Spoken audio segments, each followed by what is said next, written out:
J'adore. Je sais pas ce que je vais faire encore, mais alors clairement, elle en a des choses à dire. Ici, c'est mon domaine, ma grotte, où j'opère ma magie. En fait, c'est pas compliqué. La première fois que je suis rentrée dans une mercerie, j'ai pris un coup de chaud. Je me suis sentie pas bien, il y en avait trop partout. Et je me suis dit, oh là là, tout ce gâchis en puissance, ça va finir pulpé, incinéré. C'était pas possible. Si je devais faire de l'amaro, il fallait que je fasse ça pas de manière inutile et pas de manière polluante. Ce sont tous des tissus et des matériaux achetés à l'inspiration. Certains sont neufs mais ont été rejetés par l'industrie. D'autres sont d'occasion. Dans tous les cas, ils ont vécu des histoires déjà. Et tout ça, c'est ce qui me permet de créer des pièces uniques et numérotées pour la vente directe ou de proposer des matériaux de complément pour les projets sur mesure de mes clients.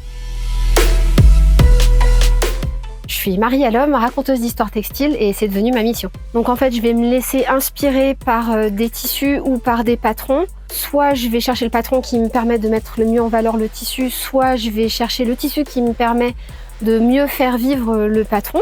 Le mien de talent, c'est d'avoir une vision artistique, c'est de savoir combiner des matériaux tant pour leur aspect esthétique, leur aspect technique, leur aspect stylistique.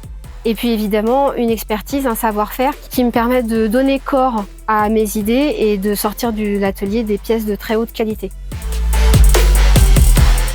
En créa pure, je m'éclate. Je pousse les limites, j'ose aller plus loin, élargir ma zone de confort. Je suis neuroatypique et ça joue pas mal sur la façon dont je travaille aussi. Je déteste faire de la série. Je peux pas, j'y arrive pas, ça me rend folle. Et je fais que des pièces uniques et numérotées, mais vraiment uniques. C'est-à-dire que je fais pratiquement jamais 2 fois le même modèle de sac, sauf si on est sur un triptyque et que ça a du sens, ou sauf si vraiment je suis hyper inspirée et que je vois plusieurs façons d'interpréter différemment une même forme.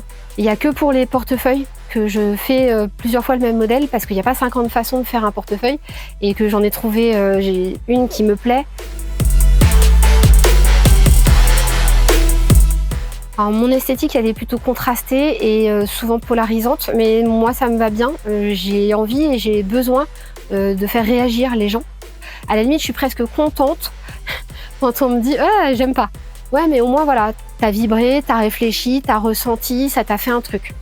Ça, c'est important pour moi. Je vais faire des pièces que je présente comme ci et qui vont être perçues comme ça, et c'est OK, en fait, que ce soit pas pareil.